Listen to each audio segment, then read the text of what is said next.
Greetings, everybody. Hope you're having a blessed day and looking forward to a wonderful weekend. Recently, as recent as yesterday, too, I have been looking into and learning more about tantric sex. I'm sure some of you've heard that already.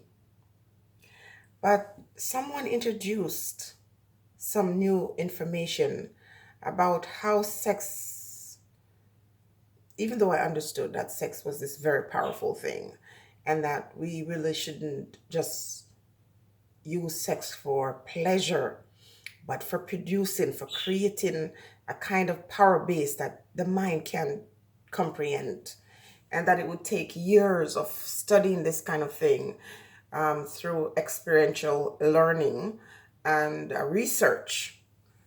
But it's powerful, it's amazing. The idea that during sex, two persons coming together can generate a kind of energy that forces outside of themselves can't even stand to. This is why I say the little that I do know, I am very convinced that a lot of the killings in Jamaica of young girls, particularly virgins, are rituals.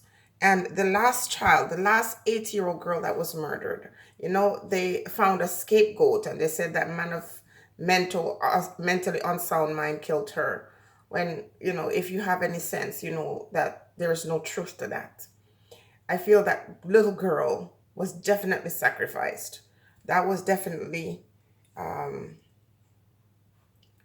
demonic possession. Individuals use the purity and the essence of that young girl to generate some demonic power and some end.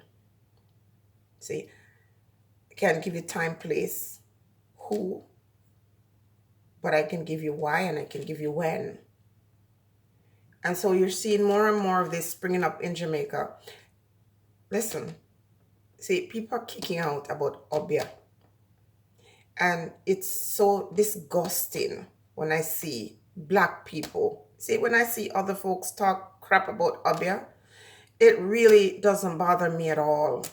But when I see black people, you know, African people saying all this, and I'm saying, okay, I do understand to a certain extent that we were brainwashed and that we were, somebody tied something around our eye and led us off into some deep dark space. I get it.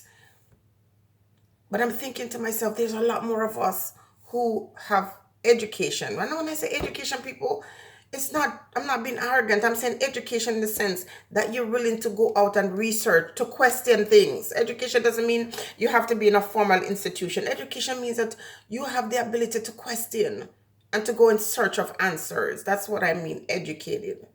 There are many people who are educated, who educate themselves to knowing more. And sometimes, I don't know if those who are educated in the spiritual sense, if they just get tired or fed up of trying to teach. And I honestly truly believe that when the spirit comes to you and guide you and send you out to research and you find out the truth, it's foolhardy to just give that information to individuals who are just going to crap all over it. So I think sometimes people who are educated just keep that knowledge to themselves and find persons who are like mine, because really it's like putting powder on blackbird, trying to change a blackbird's color, and he's just gonna flap his wings and fly away, and just all of that powder is gonna be gone. When I watch and listen people talk about Obia, if you notice, they automatically go straight from the concept that this religion comes from Africa, from people who look like me and you. And the fact that black folks wouldn't stop for a moment and say, wait a minute, why is this bad? Why is this an evil? And why does this thing have to be evil? Automatically, they run to the story that it's evil. And I'm saying to you right now, this morning, as you're listening, in the ships coming from Ghana and Nigeria and the other parts of Africa, heading to the Caribbean, to the United States, and wherever the heck they had slaves, Europe and whatever, England. There were no Christians on that ship except either the sailors or the ones who owned that ship or the ones with those guns holding those. Have you seen those pictures? Now, sometimes I think a lot of black people don't want to see those things. Either they are in denial or it makes them angry. It's twofold. Some people just don't want to see it because they don't want to admit or accept that this happened. They just don't care. And then there are others who try to stay away from those images because they don't want to be angry, they don't want to be hateful, and I get it. But on those ships, they weren't black people, African people were not Christians.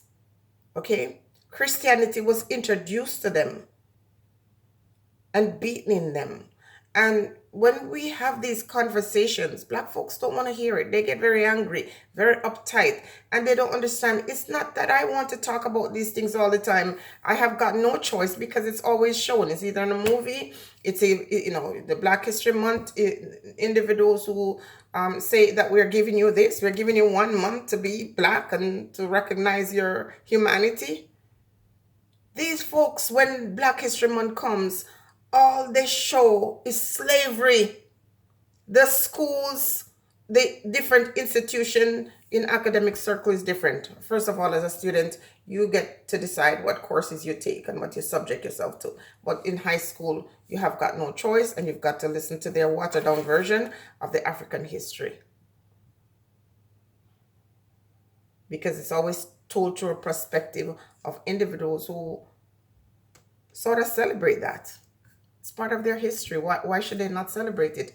But my frustration and frankly, my rage often comes when I hear a black person open their mouth and speak ill of a spirituality that is of their forefathers, automatically going to killing and greed and this and that. That the truth that can be said too about Christianity.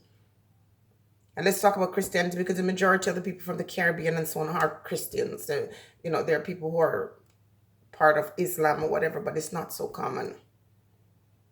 And if you look into the black nations, it's mostly Christian and Islam because the Arabs also enslaved African people and so did the Europeans. So, it makes sense that you'd have both religion being dominant in our spaces. How could you, as a black person, feel so, empowered to stand up and open your mouth and speak these horrible things about our identity, our spirituality, without thinking to yourself that who told us this in the first place? How did we come with this idea and this concept? The worst, listen, I love Jamaica and I love a lot of Jamaican people. I mean, I'm just drawn to them. It's my culture, it's my people and all that stuff. But recently, I don't know if I want to live there again. I don't know if I would be able to stomach listening to such self-hate. And truthfully, a lot of Jamaicans, when they hear Africa, they think the worst thing of Africa. They allow, and I don't want anybody to come here and tell me, oh, they can't do any better because that's what was fed to us. That's what they give me a break. We have a mind of our own. We have spirit. In the heights of slavery, individuals fought against that. Even as people were being broken, people were being raped, men raped in front of a whole community. Even though that was happening, even though they saw people hung on a tree in the United States of America and Jamaica, wherever enslaved people were, there were always people in the midst of that who says, I will not allow this to happen to me. I'd rather die in yonder gallows than live in slavery. There are individuals who, in the face of this wretched reality, they stood against that. I'm in no position to speak about these things. I got too many issues and too many fire in the flames for me to be out here talking about these things, but I can't stop. I can't stop even when I try. And there are times when I am fed up, and there are times when I say, I can really understand why African people are often kept in bondage. I do get it. Like, I mean, not because we're so docile, because we're not docile when it comes to our own people, but there's something in us that is so prepared and so willing to give away what is ours, to reject who we are. And if you understood, it's that rejection of who we are, the essence of who we are, that is the reason why we're in the position that we're in. Where you'll see up to recent a black man on his knee with his hand over his head and guns pointing at him at every angle, and you hear the female in the background crying and begging and asking why. Why? Because you're not respected, because you don't value or respect the things that are yours. And if you understand, so you start talking about tantric sex and trying to say that every other culture understand that part, that deeply spiritual part, and they're not always running out here and sharing that with you. They keep it to themselves. It keeps them powerful. Do you have eyes to see? Are you looking around you, and are you seeing that we are the only folks who have had such a horrible history that have gladly erased that? Not saying all of us, majority. Glad to say that's in the past. Who cares? The Indians don't do that. I mean, the First Nation people definitely don't do that. European don't do that. Arabs, they don't do that. But we do. They use what they know, like tantric sex, like numerology. You go into certain stores and you see people coming in with their pointy hat and saying that they're Wiccans, and people are Illuminati or people are Freemason. These guys are not ashamed of it. They took the thing that our forebears used to free themselves. That is the thing that I will continuously repeat, to say, how could this thing, even if it was considered evil by everybody else, including yourself, when you stop and think about it, that whatever they use to free our people, how could you, who come to the benefit, this is your inheritance, your freedom, you inherited that because of what they did, and you would look a blind eye on that? You would just automatically say this thing is evil, when if you think about other religion, or you think about Christianity itself, the rituals, the blood sacrifice, the stories in there about going into the temple and make offerings to appease the gods. Can we talk about that? Can I go in the scripture and can I take things out there that is, if an African was to do or practice those things, you would be terrified. There's so many things in the Bible that is, oh my goodness, and you accept it. And the trouble is, if you were saying, here, I don't like this thing about the African spirituality, and you name things that you don't like, you can't say what you don't like. And those who are in defense, so powerful. I watched some live people doing live shows, some Caribbean vloggers. They are the worst. People invite me to be on their shows in the past, and I've refused to.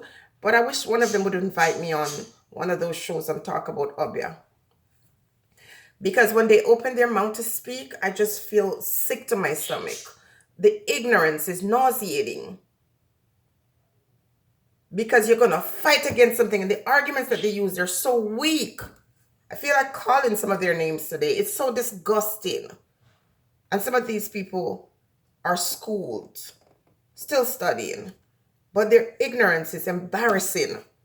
And I'm saying, look at you, Negro. Look at you.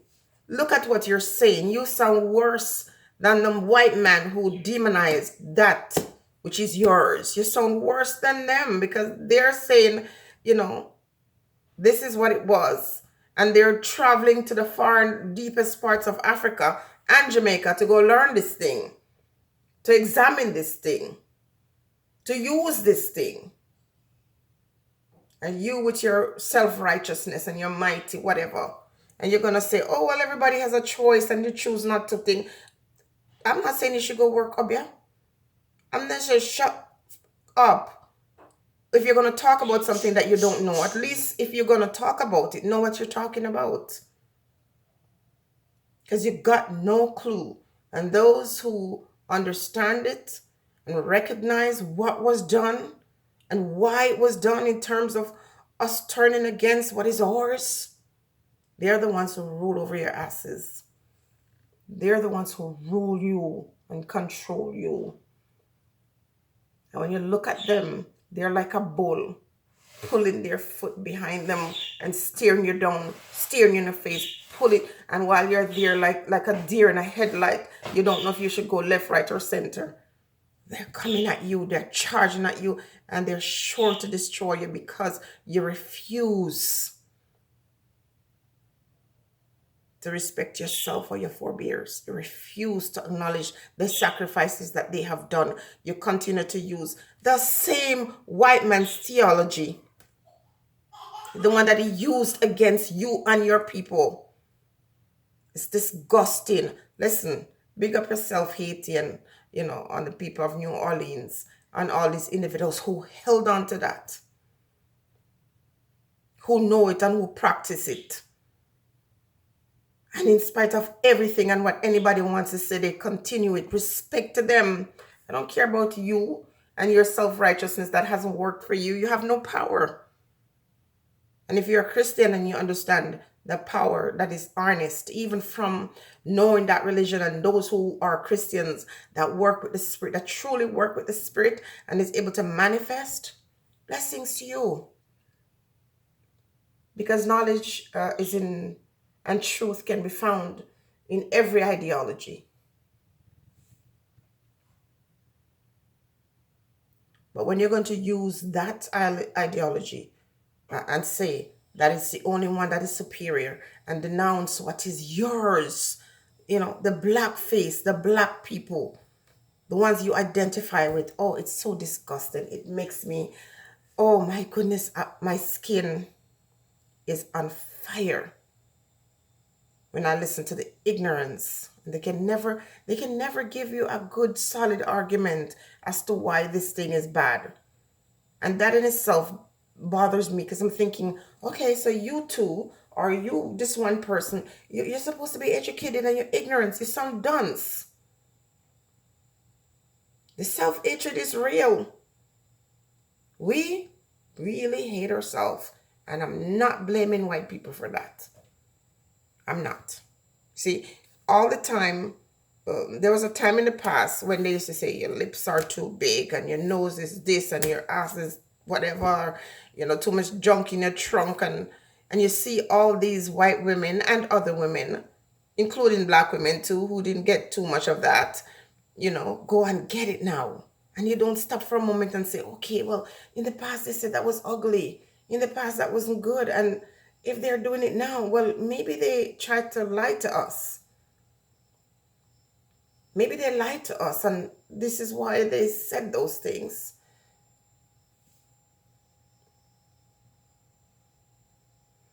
I'm glad they decided to legalize this thing in Jamaica.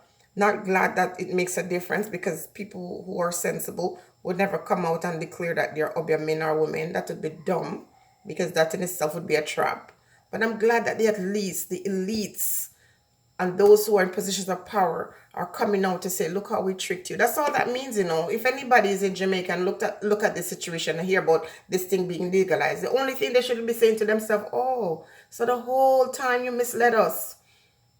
In the beginning, it was imposed. The restrictions were put upon the practitioners and the African people not to practice this, to demonize them and to destroy them, to take away this thing. Of course, they're going to hate it. Those who put those rules on it were going to hate this thing because it humiliated them. It drove them away. Places like Haiti and Jamaica and wherever else it was used. You understand, those who banned it, it was used against him. I understand that. But what did it do to you? And why do you automatically just go to the deep dark? Everything in life, there's a good and bad in it. Everything, religion, whatever it is, whatever is a powerful source or tool, there's a possibility for it to be misused. So why would you automatically just go to the misuse of this thing and to be so adamant about it when you can't even explain what it is that you're against? What is Obeah? I come back to the same question. I can never stop saying this. And for me, it's rebellion. It's rebellion for me. When I was working in an institution and I was the only black person there, and someone came to me and asked me why I did my hair, what made me do this to my hair? That was the question. And to be politically correct, I said it's for me to rebel against someone who would ask me that question. How dare I do this to my hair? Because I'm like, I'm different. I've always been different. And I always stand out in my difference. You're not always rewarded for it because I'm different from a lot of people. You're not always going to be rewarded for it. In fact, you're going to get fights. That difference, you're going to be fought left, right, and center. You're going to be hated. But then sometimes even those who hate you sometimes will respect you. And before I close this out, I want to say to some individuals here that watch me or that are new. I've been on YouTube and I think this is the 4th year. And when I speak, I try to do my research most of the time. Now, I'm not saying I can't misinterpret something here and there. I'm human, right? But I'm going to let you know something. You see, if I got up tomorrow morning and I had no subscribers, it wouldn't frighten me. There are individuals who, when people unsubscribe, they fall apart. Now, I don't know if it's because it's not a salary for me or it's not an earning for me. Maybe I would panic if I was, to be truthful, if I was depending on it as an earning. But for example, this is June. I got $100 from YouTube. You don't get rewarded for these things. So therefore, I'm not doing it. People come and say, oh, you're on YouTube and you're saying these things, you're getting paid. And it's nonsense. And if you want me to show you, I can show you. I can show you my last payment. I can show you what videos are monetized. Most times, for weeks, I don't monetize one of my videos. I've never clicked that monetization thing. I don't. Because it's not what it's about for me. And even if it was, at this point in the game, YouTube or anybody else, especially in this country, is not going to reward someone like me. Understand, my subscriber count is very small for someone who's been on here so long. You understand me? And I don't get paid. So I'm free. So if you unsubscribe from me, I'm not feeling sad or glad about it. I'm neutral. Because as I said, I started this as an outlet. And a lot of times I avoid certain topics because I realize it's futile. It doesn't make any sense. You can't empower people. You gotta leave them alone. Let them be like blind. Just walk off into a well.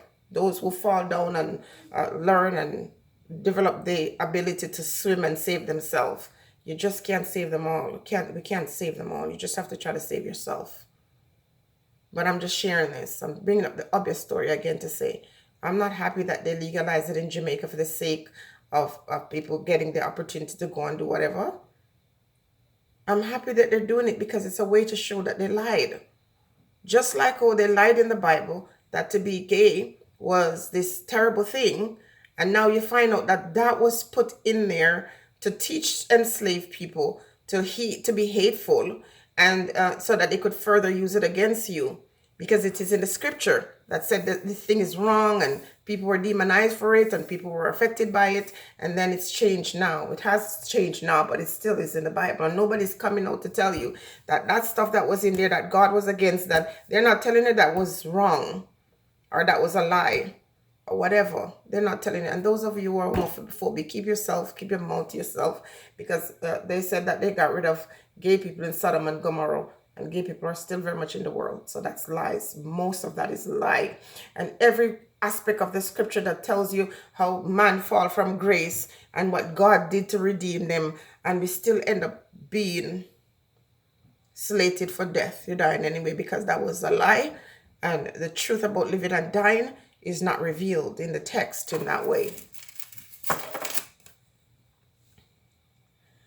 Now that the laws of the land have changed, and the individuals who are responsible for the very same Bible, they change the law of the land, but they're not coming out to tell you, oh, by the way, we lied to you. That was a trick. No, that was to set you up, to make you have these hateful feelings towards persons who were different from yourself, so that they can turn around and use the same law to try you. The artists are suffering from this thing because they grew up in a Christian country that told them this, that is wrong. And they're thinking, somebody made the comment the other day, oh, Jamaica's a Jesus place, a Jesus country. What Jesus country? Shut up, about the shit Jesus country. When the rapists, they're bound. Pedophilia is one of the biggest things in that space. What righteousness? Give me a break. But the spirits allow it to be that way because they live and operate on a lie.